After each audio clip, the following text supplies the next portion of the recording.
ternyata kalau gue lihat ya, semakin besar level finansialnya seseorang, mereka akan semakin membantu lo.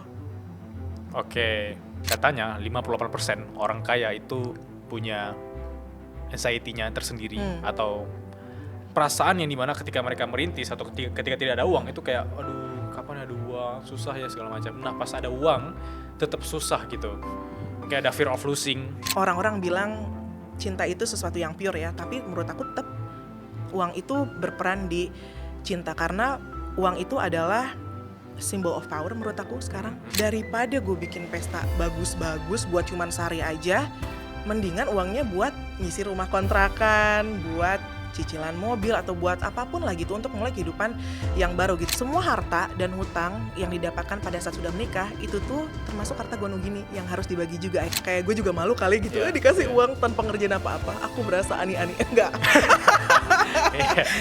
Jadi Halo semuanya, kembali lagi di podcast Suara Berkelas. Hari ini kita kedatangan tamu yang spesial. Ada temanku yang dimana aku sering memanggil dia Your Online Money Mom, Sarah. Welcome to the show. thank you for inviting me. Jadi bagi teman-teman yang ingin lebih melek tentang keuangan, aku sarankan untuk nonton podcast ini sampai selesai. Sarah juga bangun IP namanya Mama Beruang. Dan aku notice banyak konten-kontennya itu sangat relate bagi teman-teman yang punya struggle dan keuangan ya. Ada satu konten yang aku ingat dan aku catat, yaitu tentang studi yang dimana banyak perceraian itu terjadi karena pernikahan mereka itu terlalu mewah. Itu bisa jelaskan nggak konten itu tujuannya apa? Iya, jadi itu tuh bukan kata aku ya, tapi itu kata penelitian dari saintis ini, dari Hugo Mialon sama Andrew Francis Tan, yang dia itu meneliti orang-orang Amerika gitu, dan mereka tuh bukan ngetek dari cuman expense atau biaya pernikahannya aja, tapi biaya engagement apa bahasa Indonesianya? Tunangan. Oke. Jadi biar tunangan kayak gitu. Aku kirain engagement sosmed tadi. bukan. Engagement pertunangan gitu. Jadi memang dari studi itu kelihatan banget gitu. Jadi orang-orang yang semakin banyak orang mengeluarkan uang untuk engagement party, untuk diamond, untuk engagement ringnya dan pesta pernikahan, itu makin kemungkinan mereka untuk bercerai itu semakin tinggi gitu. Tapi yang kemungkinan cerainya semakin tinggi itu bisa ditekan kalau undangannya banyak ternyata. Gitu. Jadi memang aku bikin konten itu karena banyak banget teman-teman yang curhat di DM gitu, Kak aku mau nabung buat biaya nikah gitu. Oke, biaya nikahnya kamu aiming berapa? 300 juta. Baik, gajinya berapa kamu sama pasangan? Kalau digabungin masih 8 juta, masih 10 juta kayak gitu.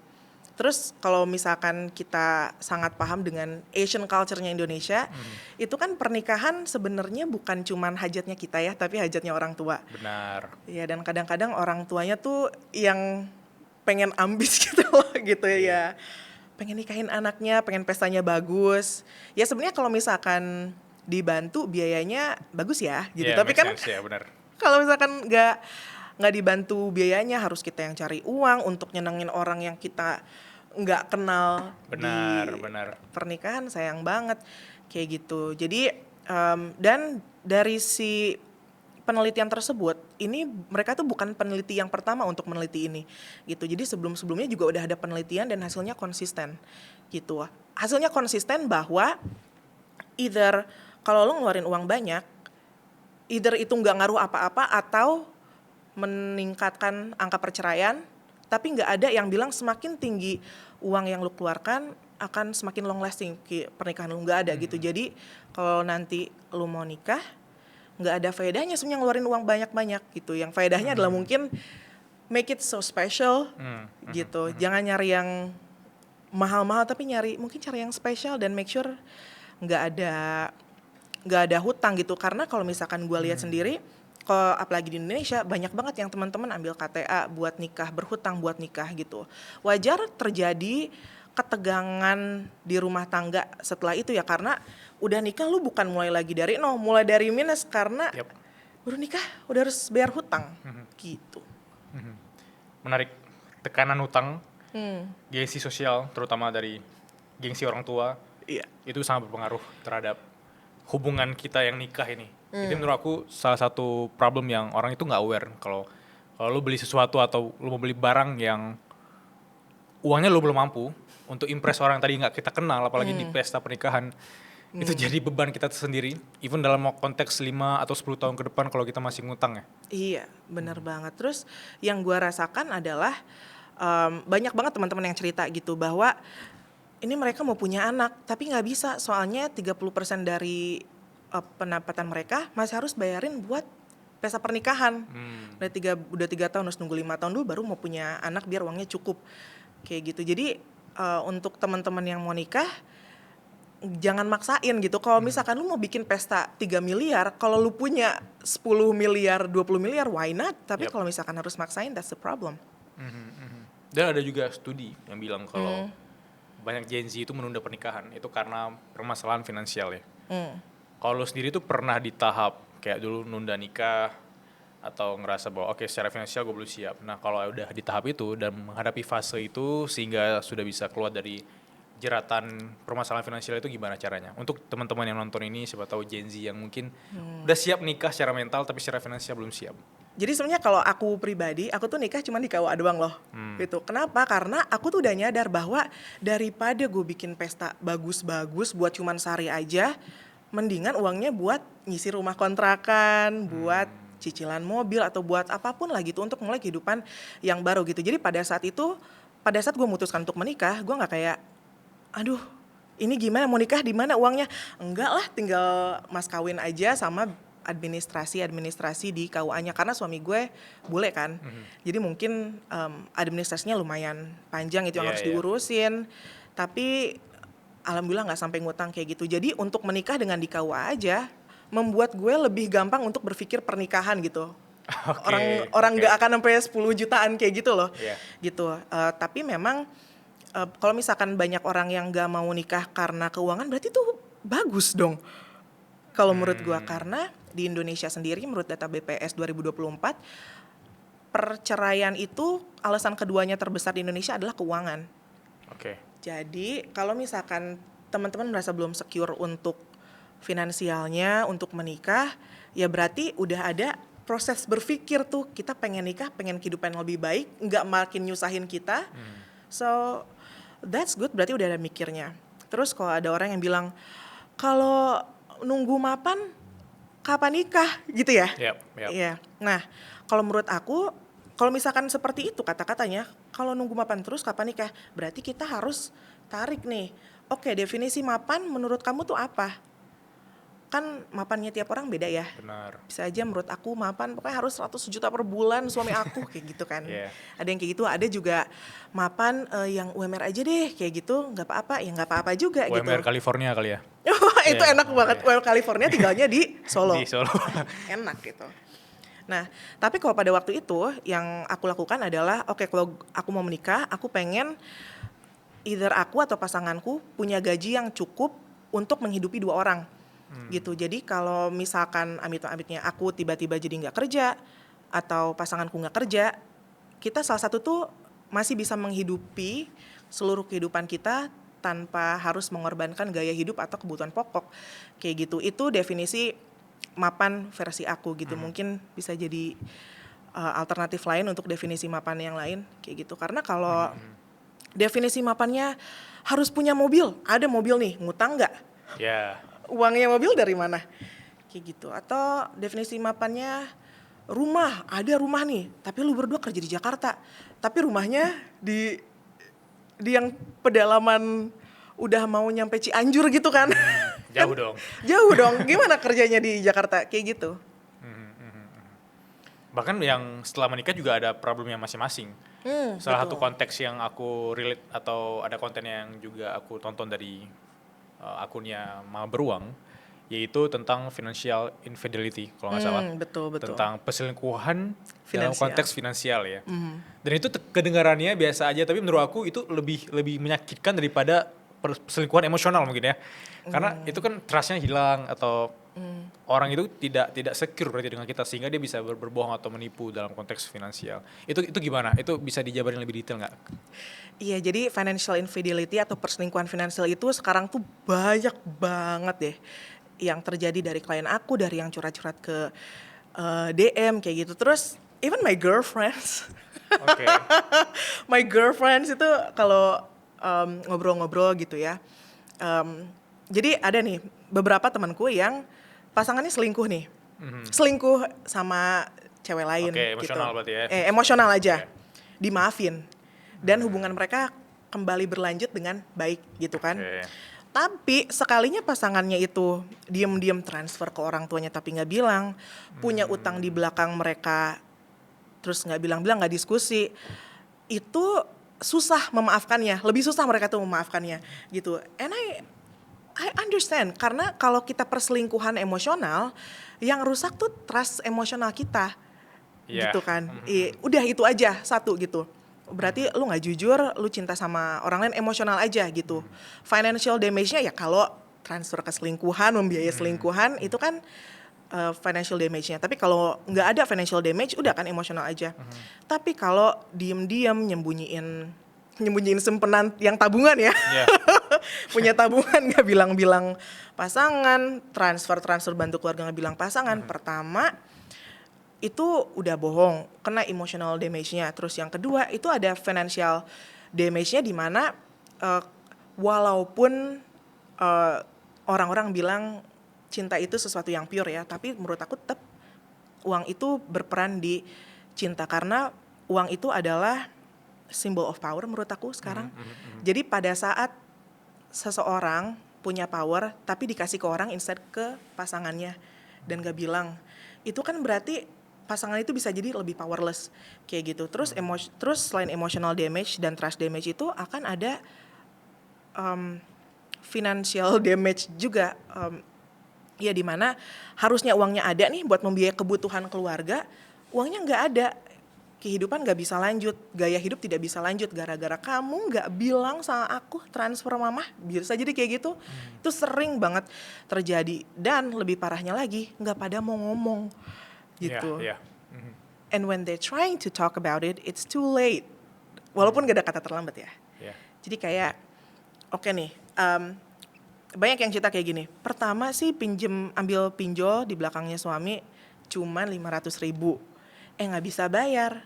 Nambah lagi pinjolnya, jadi 1 juta. Bilang ke suami nggak ya? Takut. Ditunda lagi ngobrolnya sampai berpuluh-puluh juta. Udah, nanti suaminya kan nanya, kenapa nggak bilang sama aku dari pas 500.000, mungkin bisa bantu, udah selesai. Kayak gitu. So that's very damaging dan susah ngomong keuangan sama pasangan tuh. Apalagi dari sisi akses paylater makin gampang sekarang. Gak cuma dari sisi pasangan ya, aku juga notice banyak teman-temanku itu kayak kakaknya sendiri itu memanfaatkan dia punya akses data to paylater.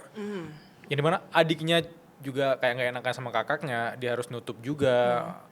Itu tuh banyak sering terjadi di masyarakat kita sekarang ya. Itu harusnya seperti apa menurut Sarah sendiri?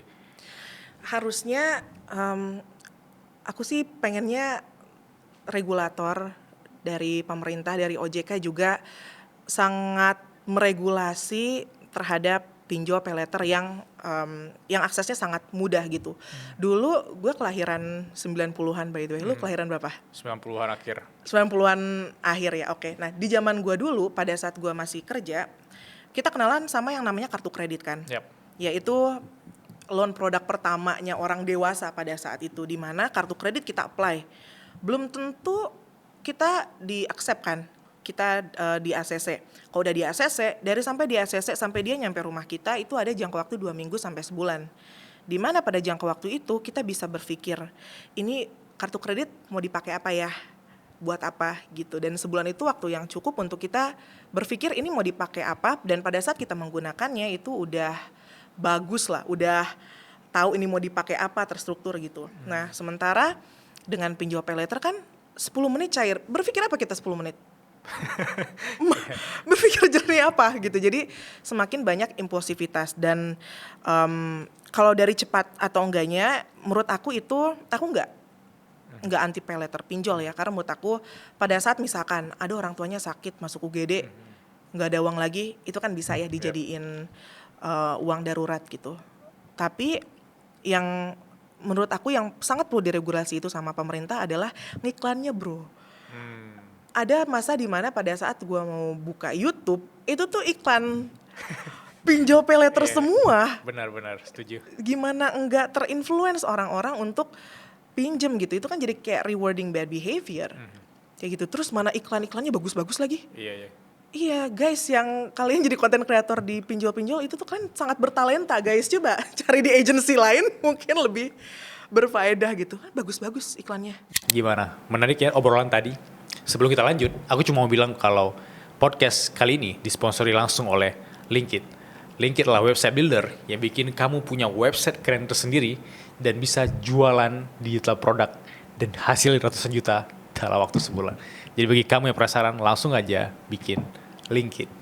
Nah, kontennya Sarah juga banyak yang aku notice dan banyak engagementnya ketika ngomongin tentang melunasi hutang.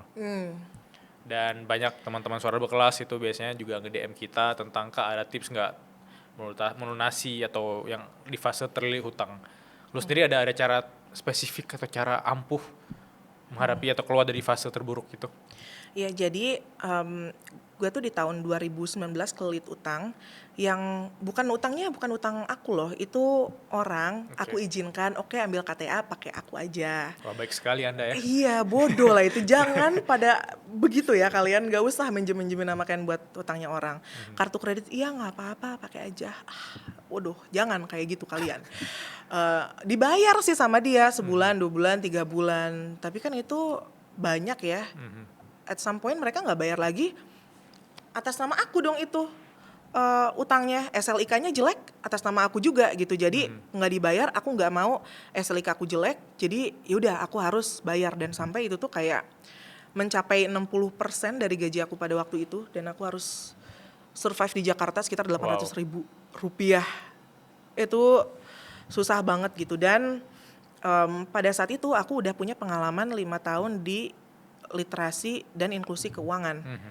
Secara logika ini harusnya gue udah nggak masalah-masalah keuangan itu udah tidak bisa memegang aku gitu loh, karena pengalamanku di profesional itu udah sangat baik literasi keuangannya, tapi nggak kayak gitu ternyata.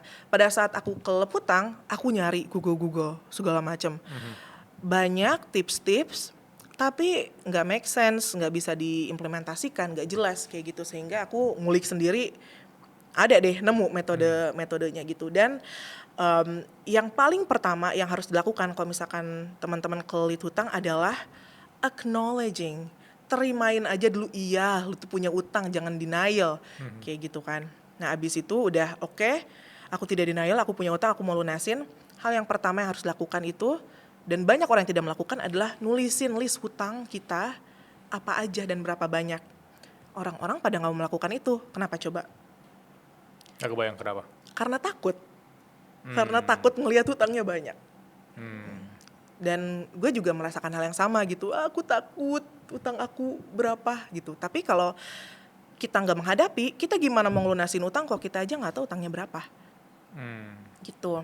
Nah setelah kita ngelis utang kita berapa, jumlahnya berapa, jangan lupa juga kita harus tahu bunganya tuh berapa. Karena kalau kita nggak tahu bunganya berapa, kita nggak bisa ambil strategi tuh mau lunasin yang mana dulu. Mana bunga yang akan bunga berbunga, mana yang nggak akan bunga berbunga kayak gitu. Dan yang bunga berbunga tuh yang short term, yang jangka pendek, pay later, kartu kredit, pinjol, itu yang bermasalah kayak gitu. Kalau misalkan kalian punya utang-utang tersebut, kelarin dulu yang itu sambil bayar cicilan yang lainnya ya, minimum payment. Yang penting SLK-nya nggak jelek gitu. Lalu nanti kalau yang kayak KTA atau kayak kredit mobil itu kan mau hari ini sampai 20 tahun lagi sampai tuh lunas, lu bayar sejuta sekarang, sejuta sampai selesai kan. Itu nggak begitu ganggu. Yang ganggu itu utang-utang yang unpredictable, yang bunganya bisa jadi pokok setiap saat. Itu yang harus dilunasin terlebih dahulu. Dan jangan lupa kalau misalkan lu masih punya utang, jangan macem-macem, ya udah gitu. Kalau mau ngelunasin utang, ya jangan ngutang lagi. Caranya, terus kalau misalkan nanya, kalau dari hidup gimana dong kalau kita nggak ngutang? Ya lu kerja. Mau gue cubit gitu. Jadi soalnya ya, karena aku pernah di posisi kayak gitu, aku nggak pernah bilang, Bilal aku pinjem uang dong, aku nggak bisa makan hari ini. Aku nggak pernah ngomong kayak gitu. Yang aku lakukan adalah, Bilal aku lagi nggak punya duit nih, ada nggak yang bisa aku kerjain? Apa aja deh, berapa aja dibayar, yang penting halal. gitu. Itu yang aku sadar bahwa di Indonesia tuh jarang yang kayak gitu. Nggak, pasti bilangnya aku pinjem uang ya, bukan aku minta kerjaan dong. Ya itu menarik banget sih. Maksudnya aku ngelihat fase itu tuh banyak di teman-teman yang mereka merantau juga. Mungkin mereka bisa survive. Tapi di tahap ketika tidak punya uang atau di tahap kelilit utang banyak, itu solusinya ya ngutang lagi dengan meminta.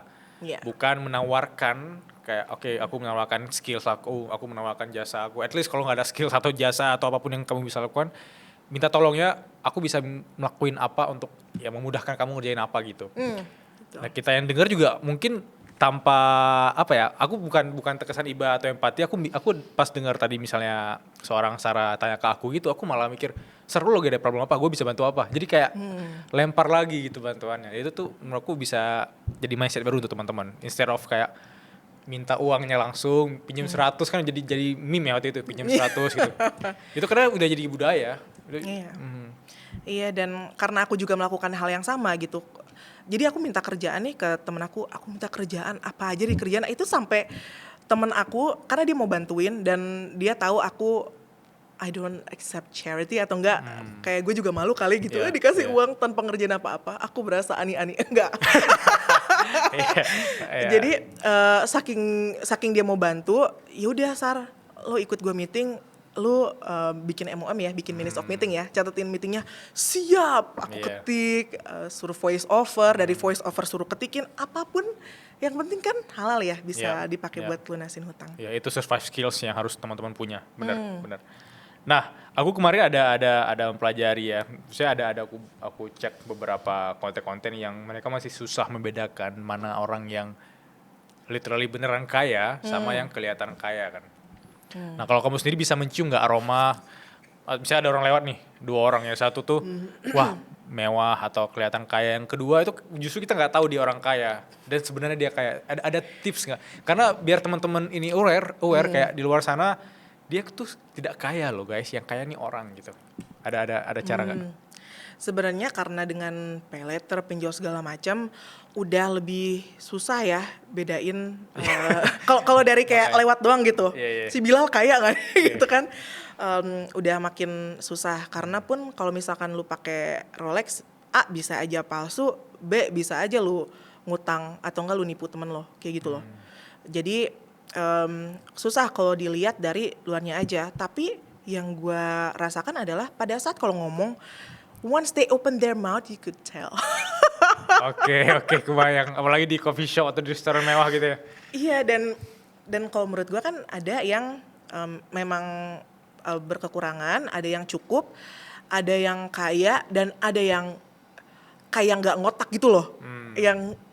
Yang kaya yang lu nggak bisa comprehend begitu kayaknya mereka gitu ya. Dan gue bisa melihat banget sih sebenarnya. Jadi kalau yang menengah itu menengah dan sometimes yang kaya mungkin either baru atau enggak, I don't know, ya yang orang kaya menengah atas tapi masih atasnya di bagian bawah gitu loh. Nah itu biasanya pada saat kita ngobrol masih aja mereka itu kayak lo tahu nggak tasnya dia tuh palsu tahu gitu. Masih jadi obrolan kayak gitu atau enggak merendahkan gitu. Jadi kayak lo tau nggak masa kemarin Sarah misalkan ya ke Jogja nginepnya di hotel apa gitu yang bintang 3, apa nggak gatal-gatal, gue sih gatal kayak gitu. Itu Iya, tuh iya.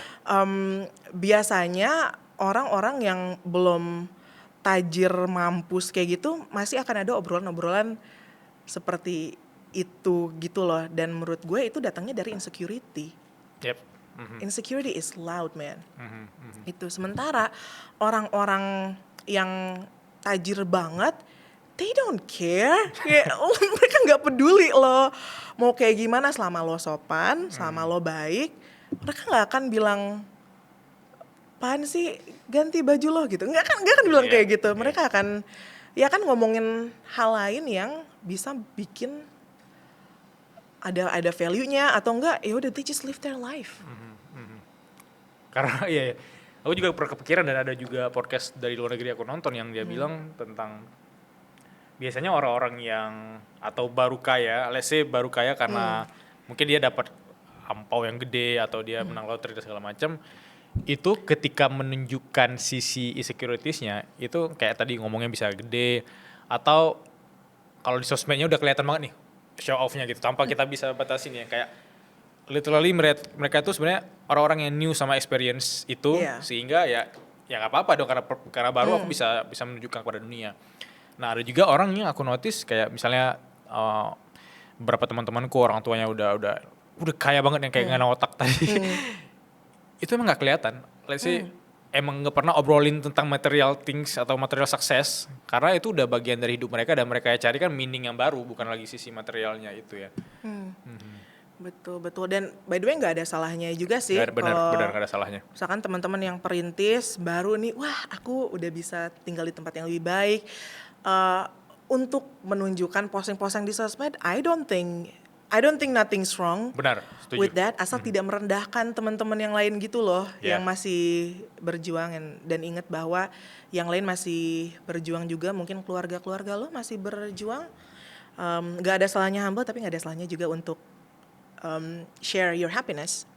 Dan itu juga bakal dialami semua orang ya, mungkin dari konteks dari nol banget perintis ya. Wajar. Iya, Mungkin kita udah mengalami fase itu. Dan kalau Sarah sendiri, itu ada nggak fase dimana wah gue merintis banget dan oke, gue mau ke sini dan akhirnya udah tercapai di sini, ada mindset nggak yang bisa ceritain ke teman-teman kayak I wish I knew this gitu. Iya, jadi kalau dari backgroundku, aku dulu lahir di Ciamis, gede di Cianjur. Papaku itu PNS guru. By the way, papaku pernah viral tahu. Oh iya. Pas dia pensiun, dia nangis bapak gua. Yang videoin siapa? Muridnya. Oh gitu. Iya, di situ guru SMK. Terus nyokap gue kerja sih swasta. Tapi kita dari keluarga yang biasa banget gitu ya. Nggak ada yang nggak pernah berbisnis kayak gitu. Sehingga pas aku sudah dewasa, nggak kebetulan sih, I work so hard for this anyway. Punya kerjaan yang bagus, akhirnya bisa manage uang yang baik, dan sekarang punya bisnis segala macam. Gue ngerasa susah banget gitu, karena gue nggak ngerti orang tuh bisnis kayak gimana sih, nggak pernah ngeliat gitu loh hasil bisnis sukses tuh kayak gimana, negosiasi kayak gitu tuh berat gitu, dan gue harus cari tahu sendiri. Things start to change setelah gue menemukan kayak mentor gitu yang bisa gue tanya-tanyain, ini kayak gini gimana sih gitu, karena gue nggak tahu gitu, nggak kebayang. Dan menurut gue untuk bisa kita naik kelas, ya selain kita harus berani bekerja keras dengan cara yang halal, kita juga harus bisa mikirin gitu, kita mau jadi kaya tuh kayak gimana definisinya. Punya uang misalkan, tapi bukan cuman oke, aku pengen kaya, aku pengen punya uang 1 miliar, great, tapi kayak dengan uang itu kehidupan lo akan seperti apa, bisnis lo akan gedenya seperti apa, lu harus punya visi gitu. Visi gue terbatas karena gue nggak ada yang gue lihat gitu. I don't know what life could be. Kalau gue bisa balik dan ketemu sama Neng Ayu Sara umur 12 tahun gitu, bilang. Iya, boleh. Bilang bahwa kamu tau gak nanti udah gede kamu akan kayak begini loh. Dia pasti kayak, wah ngaco kakak gitu. Karena dulu tuh gue gak kepikiran bahwa hidup tuh bisa kayak gini gitu. Jadi yang I wish I knew earlier adalah punya mentor. Lu harus tahu apa yang lu mau, dan kerja keras itu akan kayak buang-buang waktu kalau lu nggak bisa kerja cerdas, strategizing sesuai dengan apa yang lu mau. Tuh. Sarah, sebagai orang yang udah lebih dari 10 tahun di industri keuangan, ada nggak cerita atau studi kasus menarik yang bisa diceritain ke teman-teman di sini? Siapa tahu relate gitu ya. Jadi sebenarnya standar-standar aja gitu ya. Tapi yang standar-standar aja itu sangat katastrofik, sangat bisa bikin kehidupan lo jatuh bangun. Apa coba? Nggak ngomong keuangan antara pasangan suami istri. Itu. Dan banyak juga kalau misalkan konsultasi keuangan nih sama aku ya, kan untuk konsultasi keuangan tentu saja ada meluangkan fee, meluangkan waktu, ya kan? Benar. Gitu. Jadi tentu saja dong, kan sebelum kita ngobrol minta data juga keuangan kan, biar kita bisa analisa bareng-bareng kayak gitu. Banyak banget pasangan yang nggak mau ngasih data keuangannya gitu. Jadi kalau misalkan Bilal sama istri, udah punya istri belum? Belum sih. Oh oke. Guys. Misalkan Bilal sama your future wife gitu. Oke, kita konsultasi keuangan Bilal. Bilal kasih list asetnya apa, utangnya apa gitu. Istrinya Bilal nggak mau. Nggak mau aja. Kenapa? Nggak mau. Terus daripada berantem kan, mau gimana? Kalau aku sih daripada klien berantem, ya udah mendingan pakai data yang ada aja dulu gitu. Kelihatan kan, oh ini kurang nih gitu misalkan. Ya udah terus ngobrol lah sama istrinya, terus bilang ya udah ada nih dari aku tambahan kayak gitu. Lah berarti kamu punya uang berapa? Itu biasanya itu banyak yang sampai cerai loh kayak gitu. Dari sesi-sesi konsultasi keuangan karena diem-diem oh dia punya uang segini kayak gitu. Jadi itu hal yang biasa-biasa aja, standar, kita udah sering dengernya. Tapi itu yang benar-benar bisa menghancurkan keluarga, menghancurkan kehidupan, kayak gitu. Kalau yang standar-standar lainnya adalah orang tua ada yang punya kos-kosan banyak, punya properti banyak, meninggal, belum pindah nama ke anak, ke ahli waris. Dan itu untuk ngurus BPHTB, untuk ngurus pindah nama kayak gitu, kalau udah meninggal itu tuh mahal banget guys. Karena udah meninggal ya? Karena udah, dan iya tetap aja gitu, udah meninggal dan orang-orang tuh nggak banyak yang tahu ternyata. Oh kirain wah asik dapat warisan rumah, BPHTB bayar dulu kayak gitu. Kalau terus banyak yang bilang ya udah nggak usah diurus aja, kan tinggal ditempatin kayak gitu. Ya bisa sih, tapi berarti nggak bisa dijual ya. Gitu kan masih atas nama almarhum, seperti itu. Dan sekarang kan juga ada isu ya pemerintah katanya kalau nggak ditinggali dan segala macam lebih 2 tahun akan diambil negara ya. Ikhlas nggak itu? Kayaknya enggak ya. Jadi itu harus diurus semua. Dan yang susahnya lagi adalah ada beberapa klien yang orang tuanya tuh cuman punya warisan properti, nggak ada warisan uang cash atau emas kayak gitu, sehingga untuk ngurus-ngurusin itu yang bisa sampai puluhan juta, mereka akhirnya harus ngutang gitu. Ya walaupun uang dari utang juga masih tetap lebih murah ya daripada beli rumah atau beli properti, tapi tetap aja kan kalau nggak ada uangnya mau gimana gitu. Dan gak semua orang tahu bahwa untuk mengatasi itu harusnya orang tuanya ambil asuransi jiwa pas mereka masih hidup. Jadi pada saat mereka udah meninggal, uang buat bayar-bayar pindah nama, balik nama segala macam bisa dari uang asuransi. Life hack. Aku penasaran yang pertama sih, maksudnya aku tidak relate karena belum menikah. Maksudnya kan kita udah nikah ya, misalnya suami dan istri udah nikah nih. Tapi tidak transparan ketika ngomongin tentang saldo atau pendapatan mereka. Apakah karena sisi tidak ingin terkesan atau kayak vulnerable-nya, wah aku lebih sedikit atau uang aku lebih sedikit dibandingkan istri aku misalnya, apalagi kan suami sangat inferior ya kalau misalnya uangnya lebih sedikit pada istri. Apakah sisi itu yang jadi problem menurut Sarah? Atau memang relationship dia dengan uang itu sendiri kayak kebanyakan trauma atau apa sehingga dia tidak ingin terkesan pamer kalau dia lebih banyak uangnya gitu. Aku nggak kebayang dunia itu. Kenapa ya orang-orang tidak transparan itu gitu? Jujur, aku juga nggak relate soalnya aku tuh ngerasa uang tuh penting banget dan alhamdulillah suami aku juga ngerasa kayak gitu. Jadi kita nggak ada masalah. Oke, duit lo berapa, utang lo berapa, kita garap semua bagus. I think semua pasangan tuh harus seperti itu gitu. Jadi kayak gue juga nggak relate gitu. Kenapa sih orang-orang gitu? Nah, tapi ternyata setelah ribuan orang curhat sama gue, ternyata mereka tuh merasa insecure. Kalau perempuan itu takut karena takut uangnya tuh diambil untuk uangnya membahagiakan orang tua, untuk membantu orang tua. Kayak gitu. Terus kalau cowok-cowok biasanya yang curhat, mereka banyak ya, enggak semua laki-laki ya, tapi yang gua ngobrol banyak dari mereka yang bilang bahwa yang kayaknya mereka tuh menganggap uang itu adalah one of the symbol of power. Salah satu simbol dari power. Jadi kayaknya mereka itu merasa pada saat mereka kasih tahu informasi itu, jadi mereka kayak give up their power kayak gitu, padahal kan enggak ya gitu. Dan yang enggak banyak orang tahu juga sebenarnya ada, kalau misalkan udah nikah nih Bilal sama calon istri, karena Bilal sayang sama istrinya Bilal, udah sayang rumah atas nama kamu aja gitu kalau udah nikah nanti ya. Oke, semua atas nama kamu sayang gitu, sehingga ada ilusi bahwa wah suami aku semuanya atas nama aku, jadi aku akan lebih tenang kalau cerai nanti. Enggak loh, gitu. Karena menurut undang-undang pernikahan di Indonesia, gue lupa undang-undangnya undang-undang berapa, semua harta dan hutang yang didapatkan pada saat sudah menikah itu tuh termasuk harta gonogini yang harus dibagi juga akhir-akhirnya. Kayak gitu. Jadi itu nggak baik orang tahu gitu. Jadi kalau misalkan ada yang bilang uang istri aja, uang suami buat istri kayak gitu, nggak kayak gitu ya menurut hukum yang berlaku di Indonesia. Uang istri dan suami adalah uang bersama, nggak ada seperti itu. Seperti itu. Kayak kemarin ada kasus kan yang dia bercerai sama suaminya, terus aku lupa gini, tapi nggak usah disebutin namanya. Kayak akhirnya si suami itu malah apa ya, kayak meminta bagian atau persen yang lebih gede daripada istrinya. Itu kenapa ya? Aku nggak paham. Tapi maksud aku ngerti kan siapa kayak gitu ya. Iya. Ya itu sebenarnya bisa-bisa aja toh, karena harta yang dimiliki bersama didapatkannya setelah nikah termasuk hutang ya.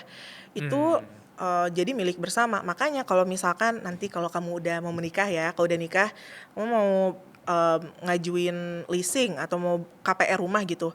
Itu walaupun atas nama Bilal, tapi istri juga harus tanda tangan, harus acknowledge. Kayak gitu karena dan SLIK juga yang dicek bukan cuma SLIK Bilal aja, tapi SLIK istri kamu juga dicek karena memang secara hukum di Indonesia diakui juga sama perbankan itu kalian itu udah satu kesatuan, nggak bisa dipisahkan.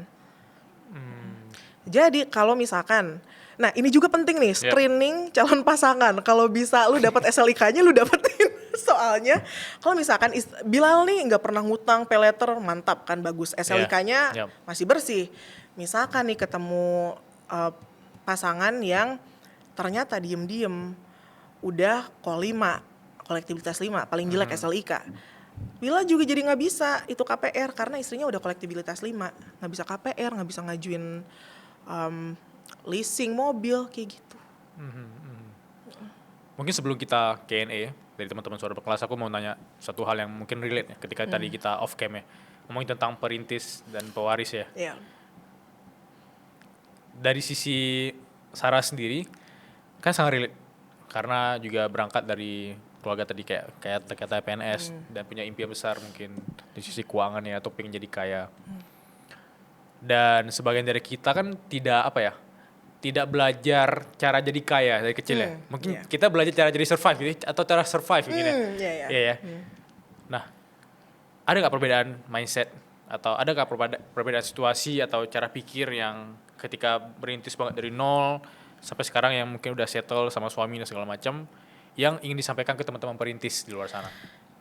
Ya, jadi kan aku tumbuh di Cianjur itu sampai SMA, baru kuliah mulai ke Bandung gitu kan. Dan di Cianjur itu pada saat itu ya, sekarang mungkin udah beda.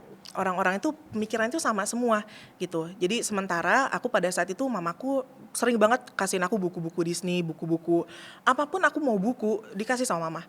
Gitu. Jadi aku baca, jadi aku tuh tahu gitu, oh ternyata dunia itu bisa kayak gini ya gitu. Jadi aku udah bisa kebayang, udah bisa manifestasiin bahwa oh ternyata hidup itu lebih luas, kota itu lebih luas daripada Cianjur kayak gitu. Itu jadi aku banyak berimajinasi, manifestasi gitu. Sementara lingkunganku di situ-situ aja gitu. Jadi pada saat aku ngomongin tentang ide-ide atau enggak cita-cita, instead of didukung atau enggak kita berdiskusi lebih lanjut, orang-orang banyaknya malah yang apaan sih gitu, malah bikin kita ngedown, they drag us down karena simply mereka nggak bisa memikirkan bahwa kehidupan itu bisa lebih dari apa yang kita lihat sehari-hari sekarang gitu.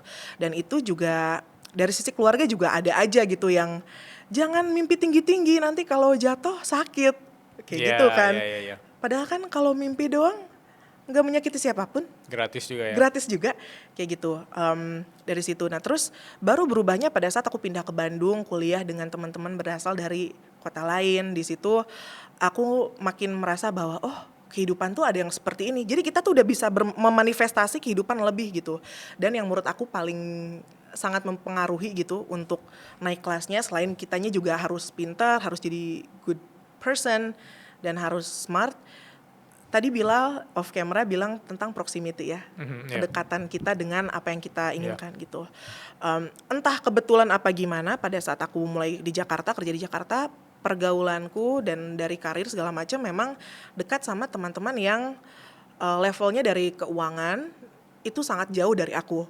Jadi mau nggak mau emang growing pain kayak belajar jadi kaya dari mereka gitu. Dan belajar jadi kaya bukan cuman berada di tengah-tengah mereka aja dan kayak oke, aku pengen jadi kaya, aku akan mempelajari semua gerak-gerikmu. Enggak kayak Iya, gitu iya. ya. Enggak kayak gitu ya. Connect with them di sisi manusiawinya, terus nanti kan kita juga bisa belajar dari mereka, tahu background mereka, gimana cara mereka menyelesaikan masalah, tahu masalah-masalahnya mereka, apa yang mereka lakukan dengan kerjaan. Itu benar-benar mindset yang ngebawa gitu. Jadi kalau misalkan banyak orang yang kayak mindset mulu, penting emang itu. Sepenting Ya, itu gitu. benar. Tapi mindset doang tanpa kitanya kerja keras dan jadi orang yang baik itu bullshit. Iya. Nggak apa-apa, nggak Aku ketakar nggak kok. good girl. Iya, iya. Iya, itu nggak ada artinya gitu. Jadi emang dekatkan, kalau misalkan lu udah tahu lu pengen jadi apa, dekatkanlah diri lo, masuk ke circle-nya orang-orang tersebut, tapi jangan oke aku akan masuk circle. Iya. Kalau diniatin panjat sosial lo kan kelihatan. Benar, kelihatan benar. Iya kan lo kan kelihatan gitu. Just like proximity aja dulu, connect to them with in human level. Kayak gitu, ngobrol aja dulu. Itu dekat yang ngobrolnya dengan orang-orang yang lo pengen seperti itu juga, karena susah men. Gue sekarang kehidupan gue beda sama yang dulu. Belum nyampe ke yang gue mau sih. Iya. Tapi udah beda banget dan gue ngerasa anjir beda banget gitu. Ternyata kalau gue lihat ya, semakin besar level finansialnya seseorang, mereka akan semakin membantu lo. Oke. Nggak akan menurunkan mimpi lo, nggak akan menyederhanakan mimpi lo, Iya. akan bantu lo. Semangat. Ada studi dari UBS Investor Watch tentang wealth anxiety. Katanya 58% orang kaya itu punya anxiety-nya tersendiri atau perasaan yang dimana ketika mereka merintis atau ketika tidak ada uang itu kayak aduh kapan ada uang, susah ya segala macam. Nah pas ada uang tetap susah gitu. Mungkin ada fear of losing. Ya. Lu relate sama itu atau lu bisa komentarin tentang hal itu? Yes, gue relate banget gitu. Jadi gue kayak gini, kayak gimana? Jadi jadi kehidupan gue membaik kan setelah gue diterpa dengan ujian hutang-hutangan itu kan. Iya, iya. Itu gue jadi belajar keuangan segala macam sampai akhirnya yang asalnya gue minus banget kehidupan sampai gue bisa hidup nyaman. Gue punya pilihan untuk hidup lebih nyaman gitu. Dan ada satu momen di mana gue inget banget nih. Gue udah nyaman nih kehidupan nih. Aku jalan di mall. Itu kayaknya tahun pertama di mana net worth aku udah bagus lah gitu. Audience juga growing di sosial media. Belum. Ini pre-social media. Oke. Di mana net worth aku pada saat itu udah bagus. Aku ingat aku jalan ke mall. Ada booth gitu kan, jual lipstick 30.000. Aku liatin, ih bagus lipstiknya. Taruh dulu deh. Terus gue kepikiran sama lipstick itu. Beli nggak ya? Aduh tapi kalau beli gimana ya? Padahal gue tuh nggak kayak setahun yang lalu yang nggak bisa makan gitu loh kalau beli lipstick 30.000 gitu. Iya. Gue bisa beli lipstick dan kehidupan gue lebih nyaman dan masih enak dan gue bisa hilang 30.000 itu dan nggak ngaruh apa-apa ke kehidupan gue gitu. Iya. Tapi masih gue kepikiran kayak gitu untuk hal yang kecil-kecil gitu. And it took really a while dan gue dan ada sih satu orang di kehidupan gue yang dia ngajarin gue jadi orang kaya di Jakarta. Oke. Sampai gue tuh harus diajarin gitu loh. Wah dia nggak ngajarin gue, kita bikin kelas, Ayu Sarah kamu harus masuk kelas ini, bikin kayak nggak gitu. Jadi gue temenan sama ini orang gitu, orang baru. Terus sama orang ini itu baru ya, gue tahu di Jakarta, oh valet itu menyenangkan ya gitu. Ternyata orang kaya di Jakarta tuh pakai valet kalau parkir. Yeah. Enak ya, nggak usah ke parkiran gitu. Oh ternyata ini bisa disensor ya. Ternyata Silverbird itu nggak mahal kok, itu worth it. Kalau hujan daripada nyari taksi, Silverbird aja. Kayak gitu. Terus apa lagi yang diajarin ke gue ya? Gue tuh diajarin bahwa oh gini ya jadi orang kaya di Jakarta itu gitu.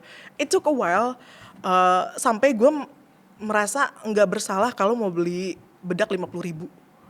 It took really long while gitu. Jadi itu tuh harus ada yang nge-mentorin gue jadi orang Yap. Itu aku setuju banget. Iya, Sebagai gimana? perintis itu sangat relate. Iya, lu diajarin juga sama teman lo. Justru sama partner aku. Gimana? Misalnya aku ke mall kan. Ada sepatu yang aku udah suka banget gitu. Ini lebih tepatnya ketika 3 tahun lalu masih merintis ke Jakarta Iya. gitu. Ada sepatu, let's say harganya sepatunya di 1,5 ya. Tapi aku udah suka banget dan uangnya ada gitu. Iya. Tapi aku bilang sama dia, kayak tadi aku lihat di e-commerce kayak 1,1 deh. Balik ke e-commerce aja, ngapain dibeli di sini gitu. Dan tokonya juga sama gitu, dari diskon juga. Nah, tapi semakin kesini aku mikir, dan semakin berjalan waktu aku lupa effortnya ketika harus nunggu sepatunya 5 hari. Aku lupa ternyata ke mall itu aku udah habisin biaya transportasi. Kenapa nggak beli langsung? Aku lupa rasanya ketika ngetes atau ngecoba langsung sepatu itu enak banget gitu ya. Yeah. Aku tidak tahu risiko bahwa ketika sampai bisa aja sepatunya kesempitan gitu. Exactly. Nah itu tuh aku dapat dari partner aku dan menurut aku tuh gak semua dari kita beruntung untuk bisa punya orang seperti itu. Mungkin kalian beruntung bisa nonton podcast ini, kalian dengar Hilal dan Sarah.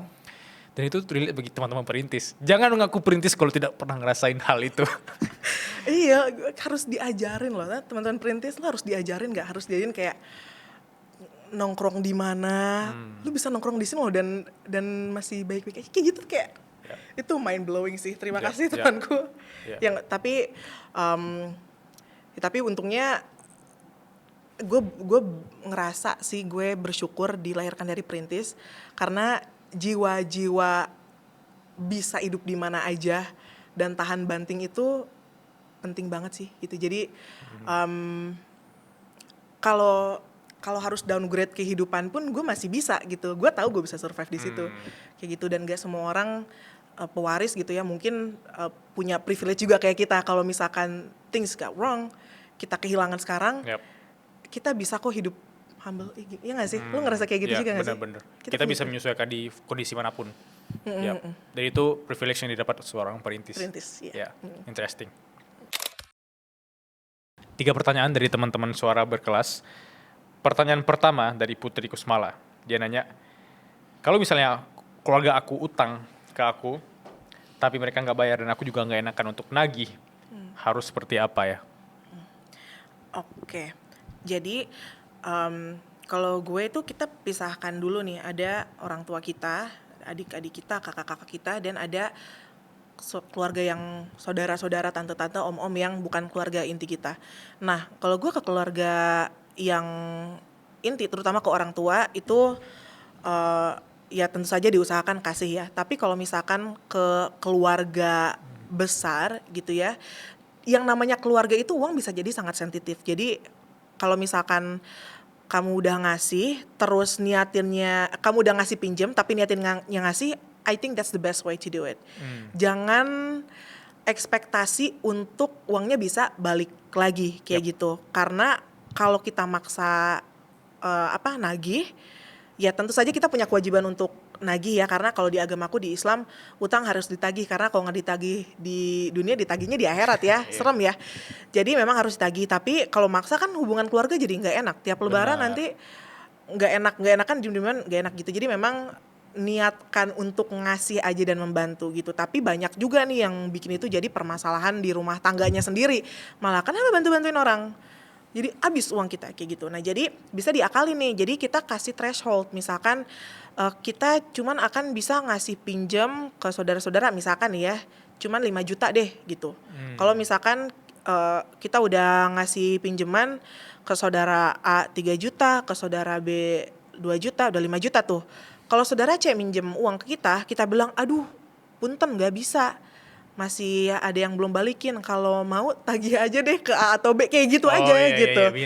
Iya, jadi itu kan bisa jadi agent of collection ya. Iya benar. Collection agent buat penagihan juga itu membantu, dan kita udah bisa bikin untuk batasan yang sehat. Menurut aku seperti itu. Kalau orang tua itu beda lagi ya, karena kan orang tua yang membesarkan kita, tapi menurut aku juga kita jangan lupakan diri kita sendiri, karena kalau kita terus-terusan bantu orang tua dengan mengorbankan kebutuhan pokok kita dan gaya hidup yang standar yang seharusnya kita punya itu nggak akan sustainable gitu. Kamu nggak bisa terus bantu orang tapi yang membuat kita harus dibantu kayak gitu. Jadi kalau orang tua tentu saja karena mereka yang melahirkan kita, yang sayang sama kita. Kalau memang misalkan kan sekarang banyak ya orang tua udah pensiun, mereka belum siap dengan dana pensiunnya, kita jadi dana pensiunnya, ya mau gimana lagi gitu kan. Kita tetap bantu untuk hidup sehari-harinya. Tapi kalau dibantuin terus mereka suka minta yang aneh-aneh gitu. Gue juga paham gitu ya. Kalau misalkan mintanya untuk kehidupan sehari-hari, aku pikir ya kalau ada ya dikasih. Tapi kalau mintanya kayak mau liburan gitu, aduh aku aja belum liburan kayak gitu. Menurut aku kita juga harus bisa belajar bilang enggak kok gitu. Kasih batasan juga dan pengertian gitu. Dan kan gak enak sama orang tua kayak gitu. Iya, tapi kebanyakan orang tua itu sayang banget sama kita dan mereka pengen yang terbaik juga buat kita. Benar, setuju. Kalau kita ngobrol yang jujur, being vulnerable apa ya? Jujur gitu sama orang tua, mereka juga akan mencoba paham kok, akan mencoba memahami. Coba aja dulu. Karena kuncinya sebenarnya di komunikasi ya. Kita kan apalagi konteks orang tua kita nggak mungkin bilang aduh nggak dulu deh, nggak bisa kasih sekarang ya, bisa jadi dianggap durhaka, bisa dikutukan. Nah tapi konteksnya yaitu komunikasi. Kalau kayak being vulnerable tadi bilang kalau aku juga lagi di fase nggak ada uang nih mah, siapa tahu mereka bisa ngebantu kita balik kan. Iya, Tapi gitu ngutang ya. ke orang. Iya itu, tapi jangan sampai nyuruh kita jangan sampai orang tua ngutang juga demi kita ya. Iya. Karena bisa jadi kita yang harus beresin juga at the end. Benar. Oke, kita ke pertanyaan kedua. Dari Alana Aira Putri. Kak Sarah, tips and trick agar kita dapat membangun aset walaupun gajinya UMR. Nah, ini aku suka pertanyaannya.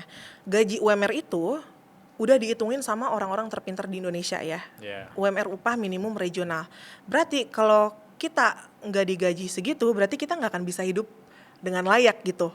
Gitu kan. Nah, itu minimal sekali upahnya segitu. Nah, berarti kalau kita mau menabung dan lain sebagainya, mau nggak mau kita harus meningkatkan pendapatan seperti itu. Karena kalau misalkan aku pengen membangun aset yang banyak biar jadi kaya dari UMR, bisa, tapi butuh waktu kayak 80 tahun, 100 tahun kayak gitu.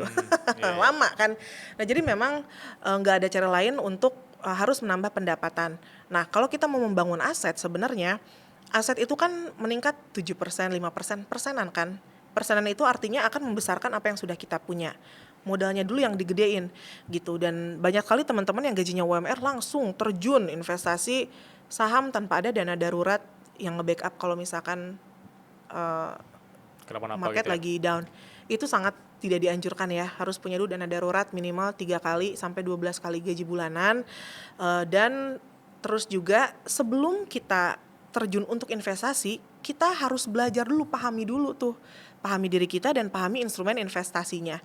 Dan untuk gaji UMR, instrumen investasi yang akan return of investment-nya paling tinggi adalah otak kita, adalah skill yang kita punya gitu. Jadi kalau misalkan ada yang bilang, Kak aku punya 1 juta nih, bagusnya diinvest kemana ya? Invest ke kursus yang bisa meningkatkan skill kamu, yang bisa meningkatkan chance kamu untuk keterima kerja di tempat lebih baik gitu. Kayak misalkan kalau di dunia keuangan ada tuh associate wealth planner cuman 1.200.000 untuk dapat sertifikasi itu. Bisa buka konsultasi juga kan. Benar. Dari situ. Nah, dari situ yang uang 1 juta itu bisa nambah-nambah lagi atau enggak sekarang kursus atau ilmu yang paling mahal itu cyber security. Dan pemerintah ini dari Kominfo tuh lagi banyak banget program cyber security yang gratisnya. Yang bayar juga ada, 1 jutaan juga masih ada kayak gitu. Jadi perbanyak dulu income-nya gitu. Karena kalau misalkan maksain banget untuk investasi tapi kita kehidupan sehari-harinya masih susah, nanti juga ngutang lagi. Investasinya nggak guna dong kalau kita ngutang karena harus bayarin utang gitu. Menarik ya. Aku ke pertanyaan ketiga. Ini sangat-sangat emosional. Oke. Pertanyaan ketiga. Dari Dik Part 2. Dia nanya, Kak, are you happy now dengan apa yang kamu punya? Damn. I am happier. Happier ya? I'm happy. Itu doang jawabannya? Tidak bisa dijelaskan detailnya kenapa? Oh oke, dijelaskan detailnya. I'm happier, aku lebih happy daripada sebelumnya dengan kondisi keuangan yang lebih stabil. Karena pada saat aku kondisi keuangannya tidak stabil dan berkekurangan, aku nggak bisa bantu banyak orang. Aku selalu anxious. Dan sekarang aku bisa lebih leluasa kalau mau bantu orang, aku bisa punya lebih banyak pilihan dalam hidup. Karena uang itu, ya salah satunya adalah bisa kasih hal yang lebih baik ke anakku daripada kehidupan aku yang dulu. Wah, sangat deep sekali ya. Enggak juga sih. Menurut aku sangat deep. Oke. Maksudnya kayak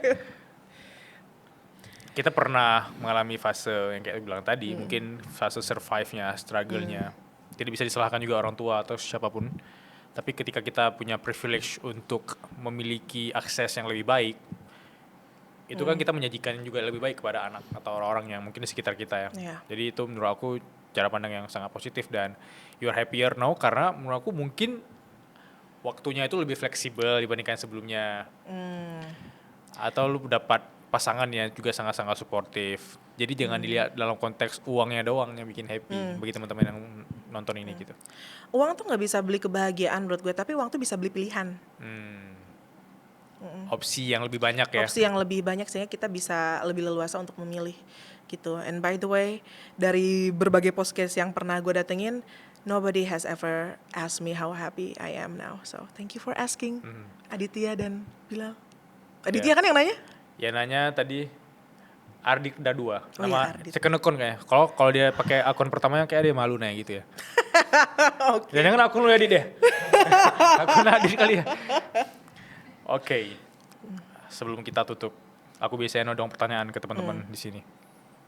The worst advice tentang keuangan yang pernah kamu dengar. I might getting in trouble for saying this louder this time.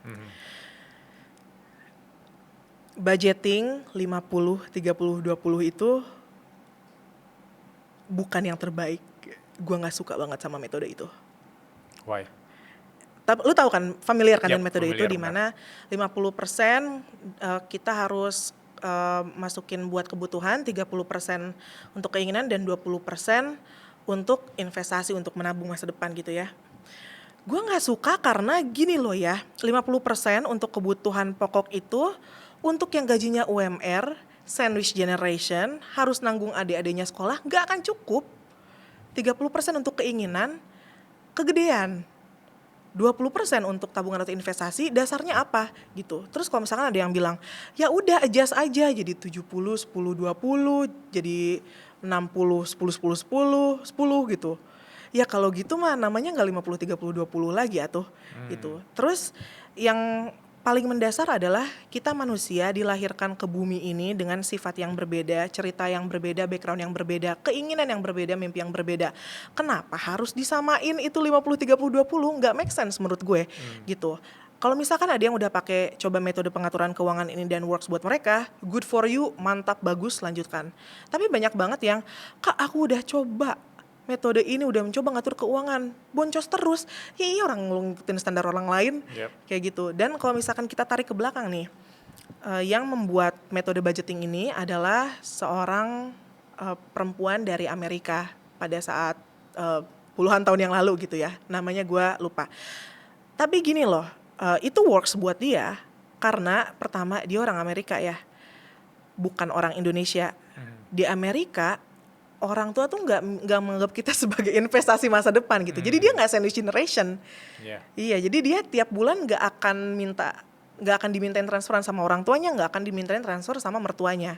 Beda sama di Indonesia, uang kita bukan punya kita, tapi kita harus berbagi sama keluarga kita yang lain, saling membantu gitu. Terus itu di Amerika dan Indonesia. Jadi kalau misalkan ada yang bilang udah atur keuangan pakai 50, 30, 20 gitu, dari hati gue kayak no, it could work for some people, but not for all of the people, especially mayoritas orang Indonesia.